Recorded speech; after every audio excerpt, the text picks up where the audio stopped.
Want to make a podcast? Spotify's got a platform that lets you make one super easily, then distribute it everywhere and even earn money. All in one place for free. It's called Spotify for Podcasters, and here's how it works. Spotify for Podcasters lets you record and edit podcasts right from your phone or computer, so no matter what your setup is like, you can start creating today. Then you can distribute your podcast to Spotify and everywhere else podcasts are heard. Video podcasts are also available on Spotify. And when you want to take conversations with your fans to the next level, Q&A and polls are the best way to get them talking. With Spotify for Podcasters, you can earn money in a variety of ways, including ads and podcast subscriptions. And best of all, it's totally free with no catch.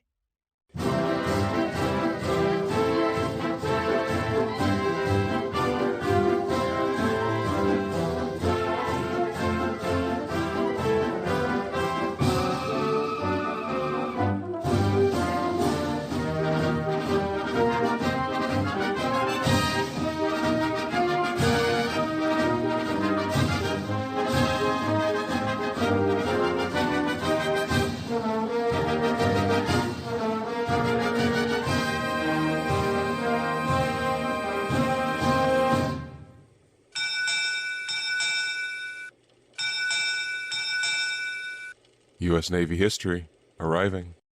Welcome back to the U.S. Navy History Podcast. I am Dale, and I am joined by the probationary second officer, the XO, Christoph. That's me. Hey, Hello. Good to be here. Thanks, Dale.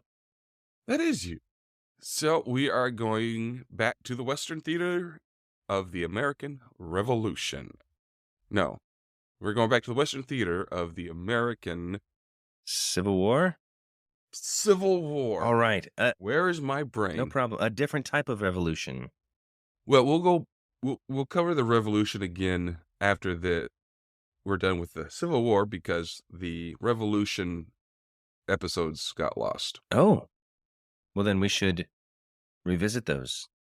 We're going to right after we're done with the Civil War. So we're going to talk about the Franklin-Nashville campaign, which happened between September and December 1864. So are you ready to get underway? Indeed, I'm ready. All right. So General Sherman, he's resting his army because he wants to prepare for an offensive to the east. And then Hood embarks on a campaign to go after Sherman by messing up his lines of communication from Chattanooga. So he goes west through Alabama and turns north towards Tennessee, hoping that Sherman is going to just follow him and, fight him. Now, this was kind of effective because his movements and his raids by the Nathan Bedford Forest were causing a lot of troubles for Sherman.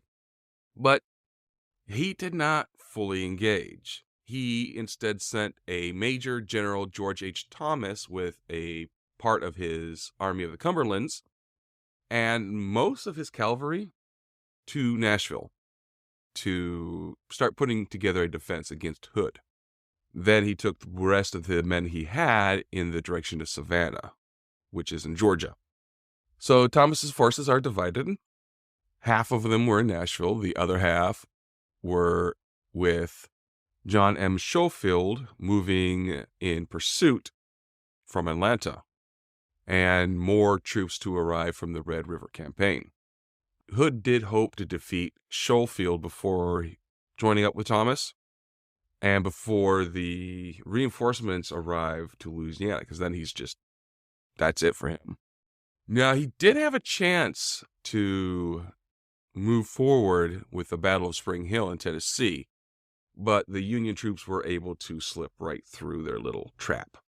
So because of the Confederate failure to cut the Columbia to Franklin Turnpike in the back of the Union, that's why they slipped through. Oh, I got it. Okay.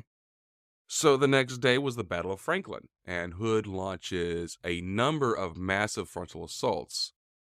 Unfortunately, the troops he was going against were heavily entrenched, and so his guys suffered severe casualties. That usually happens with frontal assaults. Oh, yeah. So in Nashville, they were facing a combined force between Schofield and Thomas. So they dug in a couple miles south of the city and they waited. They were hoping that Thomas would destroy his army on the fortifications. So 2 weeks go by in the winter weather, and he got a lot of pressure from Grant and the government to just go in there and get it over with already.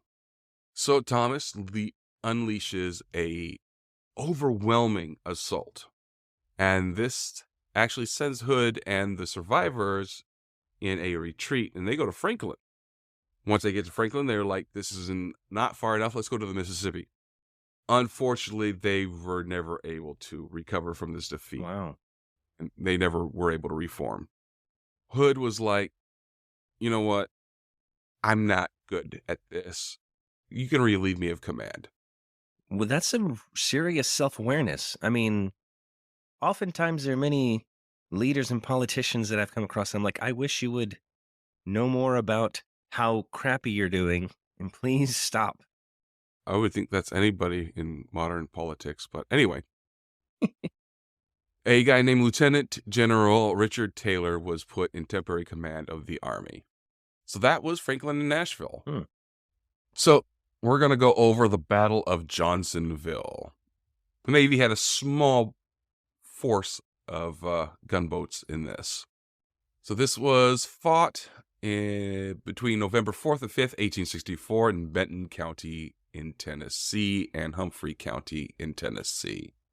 So one of the critical routes used to supply the Union forces in Tennessee was the Tennessee River.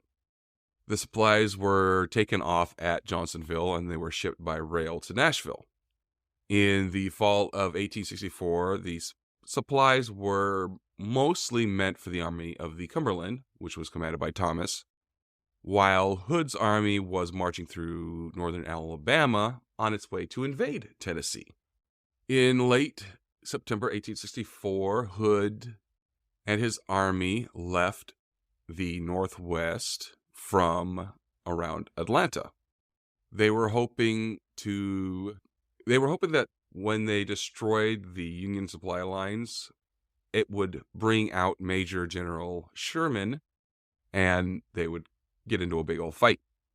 So Sherman did pursue Hood up until about Galesville, Alabama. Then he was like, it's getting too warm. Let's go back.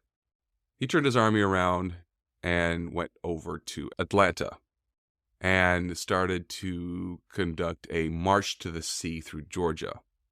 And he was like, Thomas, you got Tennessee. I believe in you. You can defend it. That's some confidence. That's a large state. Well, confidence is key in the mindset of the officers of the American Civil War. Confidence and cowardice.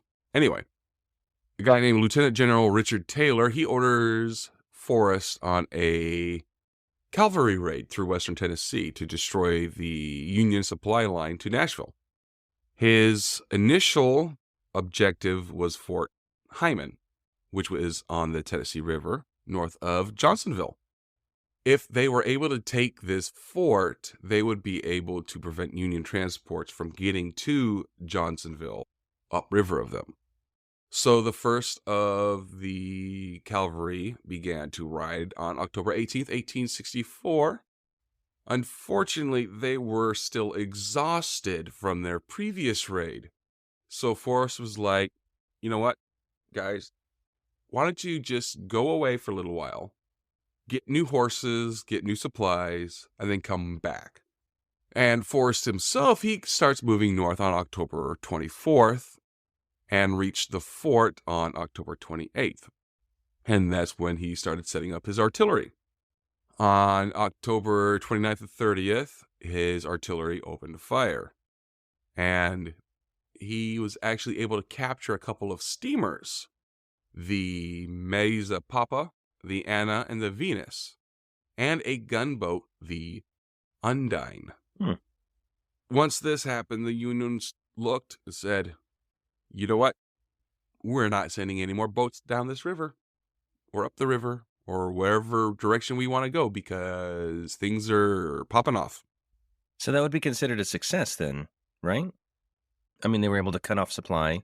They stopped the Union from even going down that river anymore to help reinforce. Does that mean I mean, what does that mean for the Union troops and their attempts to secure that area or advance? Well, they would have to engage them in battle and retake the fort. Okay. Well, I'm looking. Sorry, I didn't mean to interrupt. Continue. This is No, exciting. I'm on the edge of my seat. you're fine. You're fine. So remember, this is all preparation into the battle we're talking about. This isn't even the battle yet. So Forrest, he repairs two of the boats, the Undine, which is the gunboat, and the Venus, which is a steamer. And he was going to use these boats to aid in his attack on Johnsonville. See, he was going for Johnsonville. Right. So these two boats and his cavalry, they take off November 1st. Now the land component, cavalry, they find that the roads are very difficult to navigate because of all the rain that's been happening. But of course, I mean, dirt roads, it's not going to be fun to navigate in the first place. Mm-mm. Then on November 2nd, the flotilla, which if you can call two boats a flotilla, they come into contact with two Union gunboats, the Key West and the Tawa. The Venus runs around and is captured. Ugh. And then the Union dispatches 6 more gunboats Whoa. from Paducah, Kentucky. And the next day, they start a artillery duel with Confederate positions on either end of Ryan's Gold Island near Johnsonville. The Union had a tough time trying to subdue these positions. And that's when Forrest gets there and prepares his forces for the attack on Johnsonville. So that brings us to the battle. Evening, November 3rd, 1864. The artillery of Forrest, the guy in command of the artillery was Captain John Morton. He positioned his guns across the river from the Federal Supply Base at Johnsonville. And then when the sun rose, the Undine and the Confederate batteries opened fire on 3 Union gunboats stationed at Johnsonville. These were commanded by Lieutenant Edward M. King. There were also 6 Paducah gunboats under Lieutenant Commander Leroy Fitch, Captain Frank M. Gracie. Now, the Undine, she became scrap wood pretty quickly. The crew ended up abandoning ship and setting her on fire before they left. Nice. That's abandoning a ship in style. Well, you do that so the enemy can't capture the boat, Oh, repair it, and put it back in for service. sure. Yeah. No, I totally understand. Now, the fire that they did set caused her ammunition magazine to explode. Now, this meant Forrest was no longer a naval commander. And he didn't like being a Navy commander much anyway. He's like, you know what? That's fine. I'm better at cavalry. Now, even though they lost the gunboat, the Confederate land artillery was very, very effective, just neutralizing the threat of the Federal fleets. Fitch was not very motivated to take his gunboats through the narrow channel between Ryan's Gold Island and the Western Bank. So he's like, you know what? I'm just going to stay back here and I'm just going to pew you at a distance. Oh, yeah. That's definitely, you don't want a cannonball through your stern. Well, I mean, no risk, no reward. So the gunboats of this time, or the ones in this circumstance, I assume their range was probably less than the artillery, or I guess the cannon fire that the Confederates had set up? Or what was can you give me an estimation as to what they were comparatively? To each other, not really. Okay. Uh, Because I know around this time they started rifling the cannons so they could shoot further or farther. yes, that is true. And so, but I don't know what that means from a gunboat perspective, like what kind of guns they had on the boats and how far they were able to shoot. And so, like, if you're hanging back, which can be a good strategy, but you'd want to be able to hit them and not have them hit you, type of thing. Well, unfortunately, I don't have the types of guns that the either side had. No problem. But I mean, the Navy boats would have artillery on it anyway. It's just that's what the gunboat is mobile artillery. Right. I appreciate you sticking to the facts and leaving the wild speculation to me. No, you're welcome. I mean, if I don't have the information, I don't have the Right. information. No, I can BS you all I want, but then there's going to be a that's not going to listener do. that's going to nail you. You say, as a matter of fact, it was this. So, oh, by the way, listeners, if you know the answer to this question, join the Discord and let us know. Right. You can see, I am completely willing to lie to Christoph, but to Mm-hmm. you guys, I am not. Yeah. He has what you call respect for you guys. I'm sorry, continue. The No, it's battle fine. the battle commences. Let's see. King, he started also pulling back under the Confederate fire because one of his vessels was hit 19 times. Ooh, And he was like, you know what? Let's turn it around. Let's dock. Johnsonville, here we come. Captain Morton's gunboats, they bombarded the Union supply depot and the 28 steamboats and barges at the wharf. All three Union gunboats, the Key West, the Tawa, and the Elfin, were either disabled or outright destroyed. The Union garrison commander, he was like, okay, the supply vessels need to be burned because these rebel pieces of cow dung don't need them. I believe that was a direct quote too, so Yeah, sure.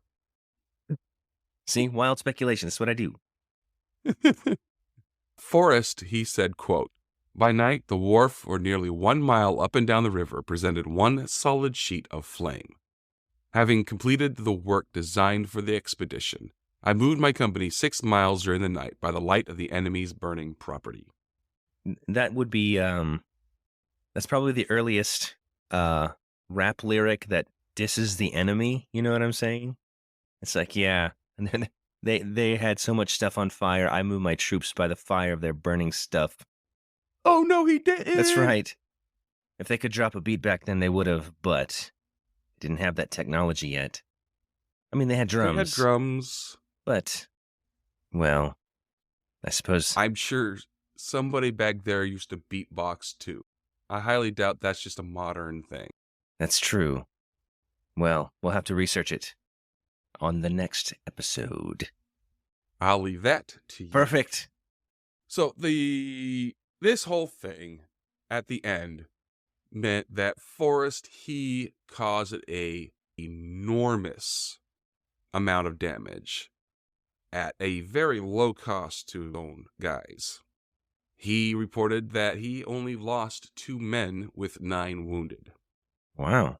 And yeah, and the Union losses, 4 gunboats, 14 transports, 20 barges, 26 pieces of artillery, $6.7 million worth of property, and 150 prisoners.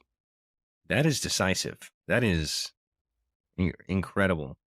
I guess they probably knew the terrain much better, I assume, since it is in the Confederacy that they're fighting. Everybody knew the terrain. Hmm. It's Americans versus Americans. Ah, right. Every casualty is one of us. Yes. A Union officer described the monetary loss as about $2.2 million.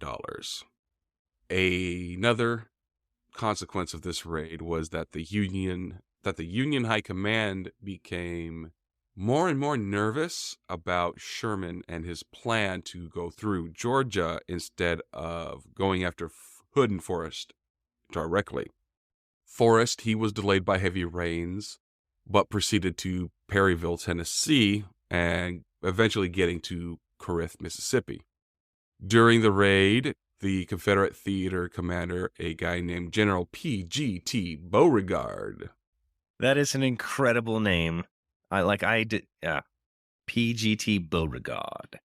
Very nice. He's been mentioned here before. Yes, I've heard him before. Every time I hear his name, though, it's just it brings a smile to my face.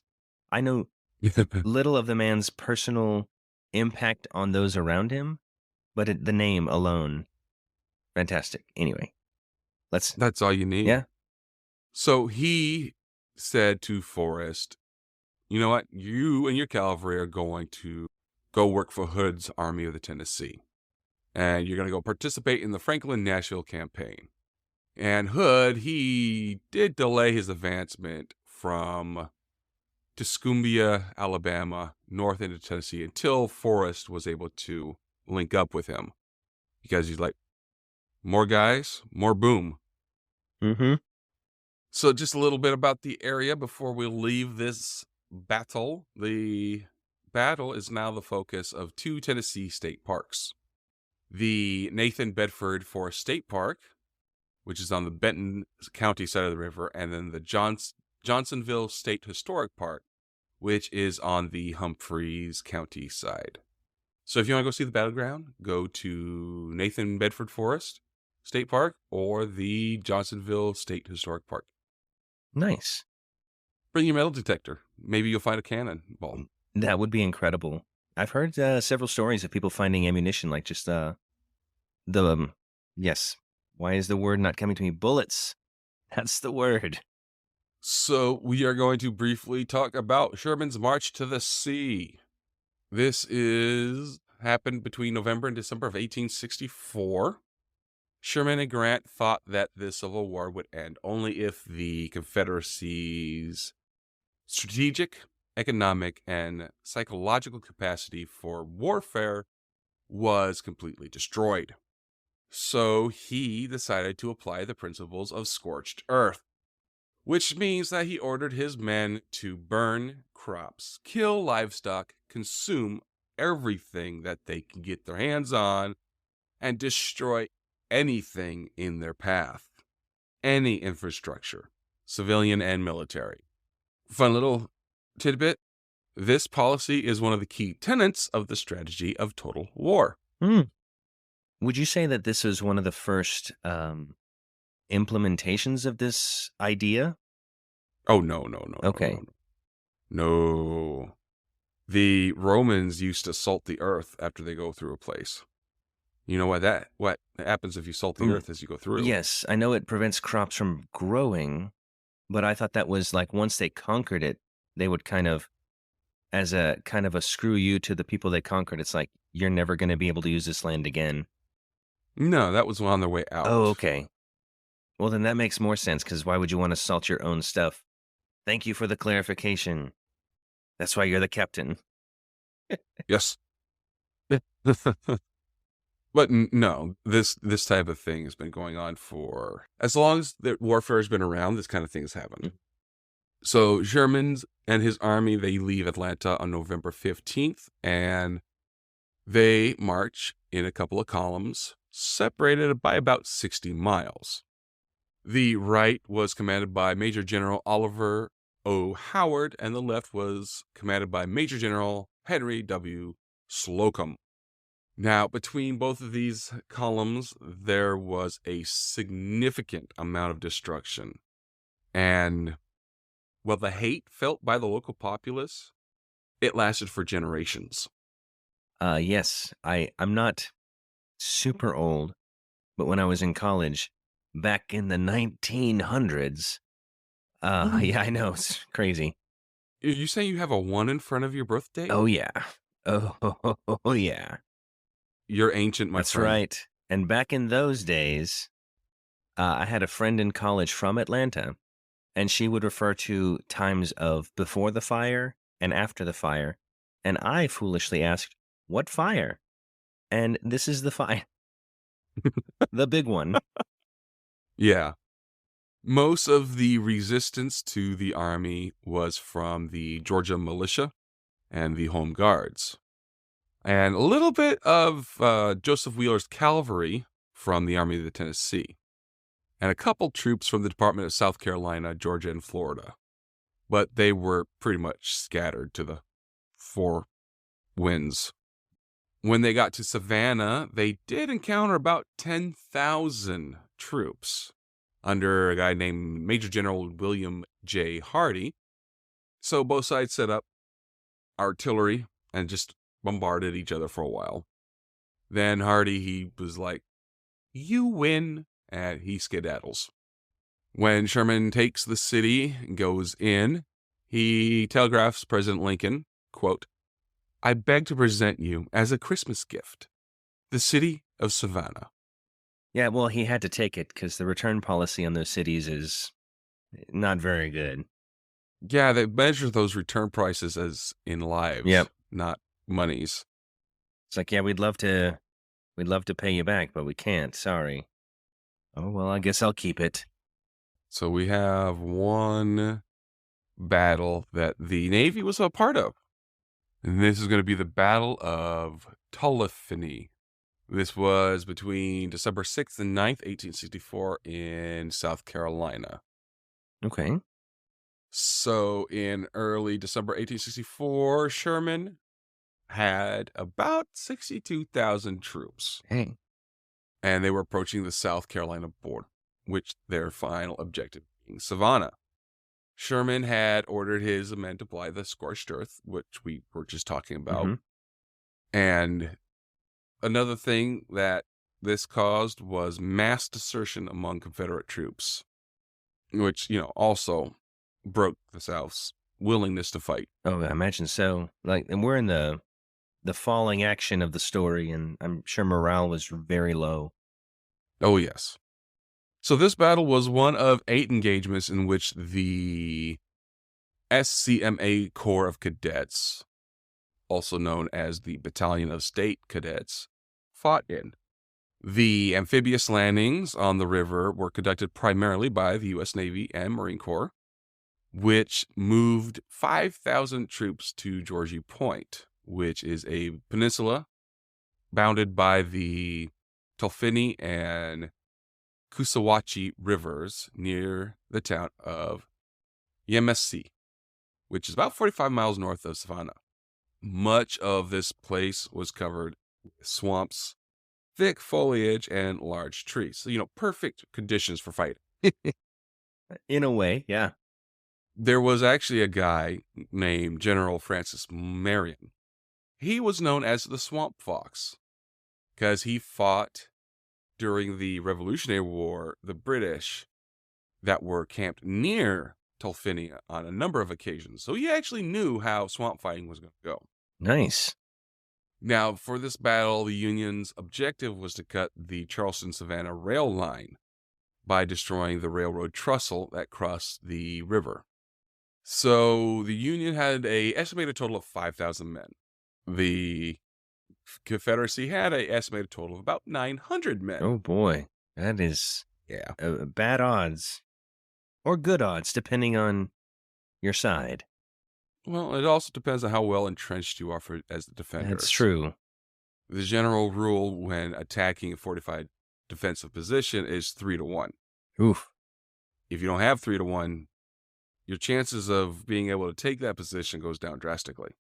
So in early December 1864, the entire South Carolina Battalion of State Cadets, which were 343, which consisted of the Citadel Academy and the Arsenal Academy, they said, "Congratulations, you're kind of soldiers now. Let's go defend the state." A guy named Major James B. White, who was in the class of 1849 and now superintendent of the SCMA, he commanded the Battalion of State Cadets, which consisted of companies A and B, which is the Citadel Cadets and the Arsenal Cadets. And actually, the Citadel Cadets are year 1 guys. Then they transfer to the Arsenal to finish their last 3 years of education. Oh wow. So I guess Company A are the babies, with the Company B being the almost readies. Yeah, that sounds very underprepared either way you look at it, unfortunately. Hmm. but they were just throwing everything they could. I mean, I understand. So a guy named Captain Hugh S. Thompson, who was the professor of bells, letters, and ethics, served as the commander for the Company A. And Captain John P. Thomas, superintendent of the Arsenal Academy, commanded Company B. I would like a title like that. Bells, letters, and ethics. Just yeah, that's what I'm into. We'll see if I can make that happen. Granted. Whoa! That's going on my resume today. Cool. So once they got to Pocatagillo on December 6th, the cadets marched at a run to reach the railroad trestle at the river, which was about 4 miles away. When the cadets reached the river, they were met by Major John Jenkins and were immediately dispatched to the area where Union troops were coming towards the railroad. Let's put the kids right there in front. They have no training, but they should be fine. But loads of enthusiasm, I'm sure. We'll see if that makes up for it. Yeah. So they did get there a bit too late, though, because they found that the enemy was entrenched on the Georgie Point Peninsula, which means they were right there within striking distance. So General Jones, he assigns the cadets to protect the bridge that crossed the river. Near the trestle, they built entrenchments and fortifications, and even though they did not have any shelters or tents, they made a name for their new place. They called it Camp Telephony. Well, that sounds pleasant, like a place you'd want to vacation. Go ahead, tell me how it goes. Well, yeah, I'm sure they were working it out early on. I'm sure it probably wasn't great initially. We'll see. Do you want the do you want to include artillery bombardments? Oh, is that included or is that an adder? It could be. Oh, maybe. I've never experienced that. You don't want to. I imagine not. So those guys were not sleeping, served on guard duty, and patrolled the area to prevent a surprise attack. And before sunrise, the cadets heard some news. They heard that the Union forces were very, very close to the railroad line, and then they received orders to attack them and drive them back. So under the darkness, all of those kids, all of those cadets, they gathered muskets and ammunitions, and then they fixed their bayonets. Then they prepared to attack.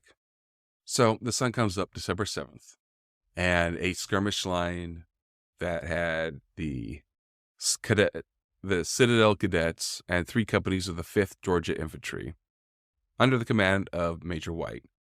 They advanced to test the strength of the Union forces occupying a fortified hill.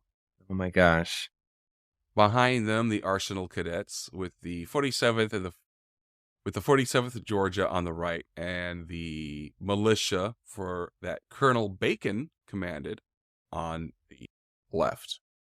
So as this skirmish line advances, actually pretty quickly across the field and into a wooded area, they get to the edge of the woods in front of the Union position. That is when they encounter brisk fire. A cadet later recalls, quote, "Marching through the woods when I saw a stream of fire shoot out from the bushes in front of me, accompanied by the sharp crack of a rifle. I was the second man shot at by the enemy. The first had his jacket cut. The third was shot in the face. The ball fired at me missed my head a few inches and buried itself in a tree close by." Golly, that's terrifying. Warfare's not nice. No, yeah, this is a good weekly reminder how terrible war is, and sending these kids into every time I'm just waiting for the shoe to drop as you tell the story. I'm like, oh, they're sending untrained kids in.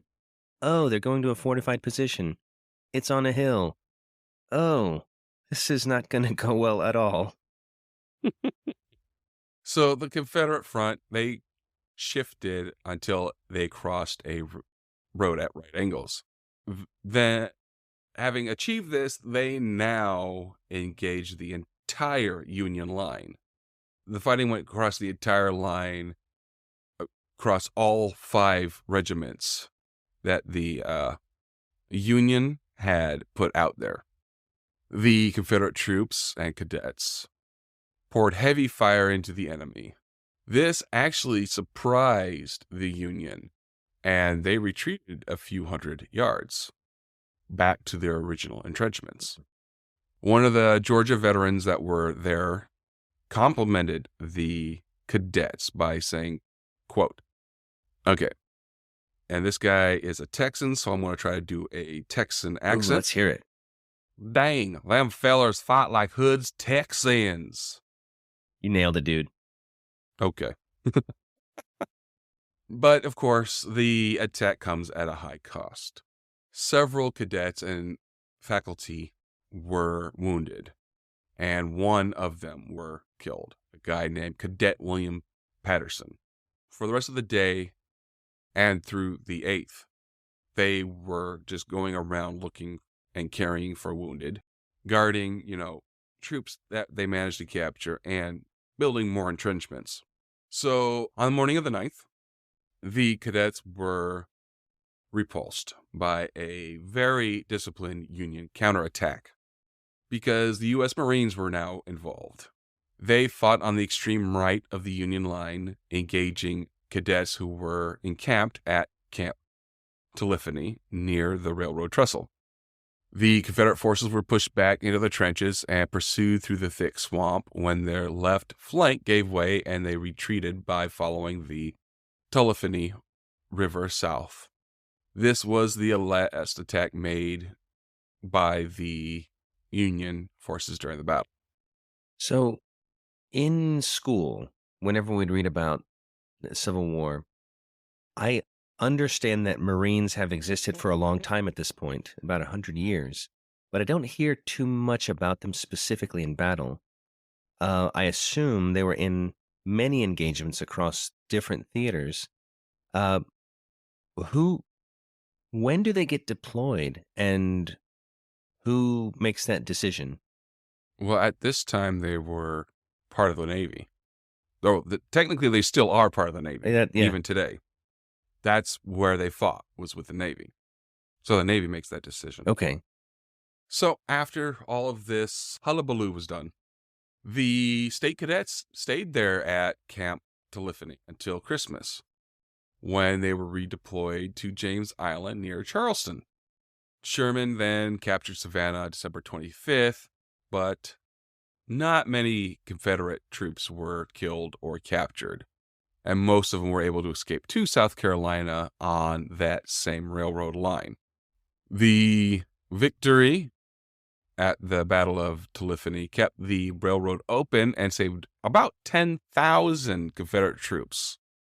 After this battle, the cadets stayed in the field for 5 more months, and then they were assigned to remain with the Confederate Army to assist with the evacuation of James Island, and they marched as far north as Ashenville in North Carolina before going back home, because the governor was like, these guys are not educated, bring them back now. Now, Sherman, as he got defeated, said fine, and walked away. They burned the Arsenal Academy, and it never reopened. The Citadel Academy was seized by Union forces when Charleston falls a short time later, and they stayed there until 1882. So that is the Battle of Telephony. How you feeling? A little depressed. It's just, I mean, but doing okay. I mean, my spirits are light otherwise, but this is just, I guess the only saving grace of these battles from a human cost perspective is that a lot of times they run away. It's like, look, we are going to die if this continues. We need to retreat now. And every time you hear, or I hear you say, yeah, this many thousand or 100 troops were able to survive because they ran away, I'm like, well, that's positive, because again, like, all these guys are Americans, so Yeesh. Yeah.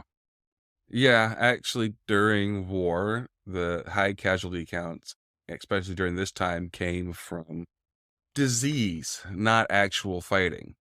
I, So I've heard stories. This was pre anesthesia. this was pre everything. All right, so that is where we're going to leave it for today. So we have teamed up with HeroCars.us. So at the end of each episode, we like to honor one of our fallen angels. So today we are going to honor Special Warfare Operator, First Class Aaron Carson Vaughn. His hometown was Union City in Tennessee. He was assigned to East Coast-based Naval Special Warfare Unit SEAL Team 6. He received the Bronze Star with Valor and a Purple Heart. His date of sacrifice was August 6, 2011, killed in action in Wardak Province, Afghanistan. He was 30 years old. So Aaron Vaughn's grandmother told the AP that he wanted to be a Navy SEAL from the time he was a child. Growing up outside of Union City in the northwest corner of Tennessee, Vaughn would ultimately fulfill that dream. His family moved to Stuart, Florida when Aaron was a sophomore in high school, but he returned to Tennessee to finish his senior year at Obion County Central High School. He played football and graduated in 1999. After 2 years of college in Florida, Vaughn enlisted the U.S. Navy in June 2002 on his 21st birthday. He knew exactly what he wanted to do. He began SEAL training right after completing basic training at Naval Training Command, Great Lakes, Illinois, in February 2003. Vaughn's training included time at the Fleet Combat Training Center Atlantic at Dam Neck Annex, Virginia, then basic underwater demolition SEAL training at Naval Amphibious Base Coronado in California. Next came jump school at Fort Benning, Georgia, followed by Naval Special Warfare Advanced Training at NAB Coronado in Kodiak, Alaska, from June to November 2004. So, having achieved his dream of becoming a Navy SEAL, Vaughn served in a West Coast-based Special Warfare Unit, SEAL Team 1, from November 2004 to June of 2008. He completed deployments around the world, including Guam, Germany, and saw combat in both Afghanistan and Iraq. Vaughn met his wife, Kimberly, while she was on a USO tour entertaining troops in Guam as a Washington Redskin cheerleader. Huh. The couple welcomed 2 children, a son, Reagan, and a daughter, Chamberlain. SOC Vaughn was already a decorated fighter, and he was asked by the Navy to return stateside as an assaults instructor. According to family, he chafed under the assignment. After 2 years, applied to and earned his way onto the elite SEAL Team 6 in 2010. As part of Operation Enduring Freedom, SOC Vaughn was deployed with SEAL Team 6 to Afghanistan to fight the Taliban. On August 6, 2011, Vaughn was aboard a U.S. Army CH-47D Chinhook helicopter called sign Extortion 17 on a mission to obtain a high-value target in the mountains of Afghanistan. Taliban fighters shot the helicopter out of the sky with a rocket-propelled grenade. All 38 aboard were killed. Those Americans lost were among the world's most highly trained and experienced commandos, including SOC Aaron Vaughn and other members of SEAL Team 6. Vaughn was 30 years old. For his courage in defending his country, SOC Vaughn was awarded the Bronze Star Medal with V for Valor. His citation reads, "For heroic achievement in connection with combat operations against the enemy as an assault team member for a joint task force in support of Operation Enduring Freedom from 28 June 2011 to 6 August 2011. During this period, Chief Petty Officer Vaughn executed multiple operations and was part of a task force credited with the elimination and detention of numerous enemy combatants, including several high-value targets. On 6 August 2011, he served as an assault team member for a special operations element responding to enemy forces escaping from a nearby raid in an enemy-contested valley in Afghanistan. Chief Petty Officer Vaughn, knowing the valley served as an enemy safe haven, with no sustained coalition force presence, and knowing that his mission was to interdict and ambush an armed enemy force, volunteered to pursue an enemy known to have attacked coalition forces with plans for future attacks. He selfishly chose to interdict the fleeing enemy when he boarded the helicopter with his teammates.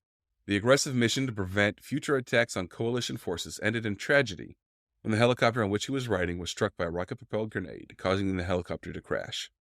By his extraordinary guidance, zealous initiative, and total dedication to duty, Chief Petty Officer Vaughn reflected great credit upon himself and uphold the highest traditions of the United States Naval Service.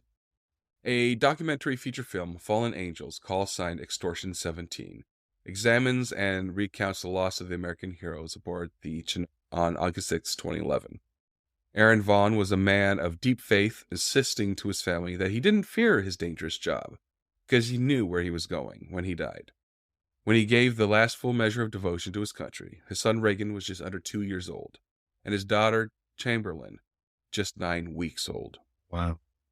SOC Aaron Carson Vaughn was laid to rest at Arlington National Cemetery across the Potomac River from Washington, D.C., Section 60, Site 9927.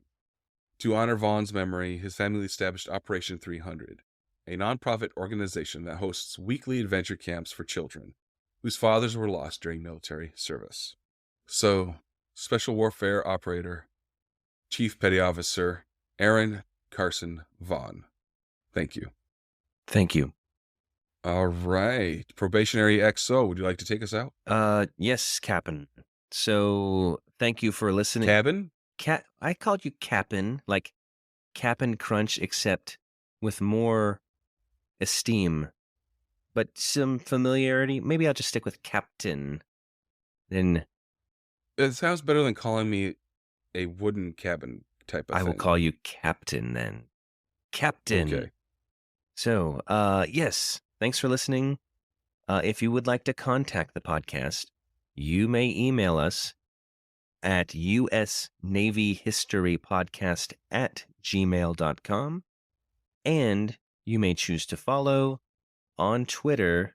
I always confuse this. Hold on. It is at USN, as in Navy, History Pod, and you will see it there. And also feel free to join the Discord. Tell us what you liked, what you didn't, what was right, what you enjoyed, all that stuff. And all those details can be found in the episode notes. And I think there should be links to the hero cards also that you heard Dale talk about. And did I get everything? I think you did. That's amazing. Except for YouTube. Oh, and yeah, well, I needed to, yes, YouTube has episodes now. So not only can you listen on your favorite podcast app, but you can also check it out on YouTube. So please feel free to do so. And if you're already doing it, thank you. And as always, fair winds and following seas. Bye-bye. Take care.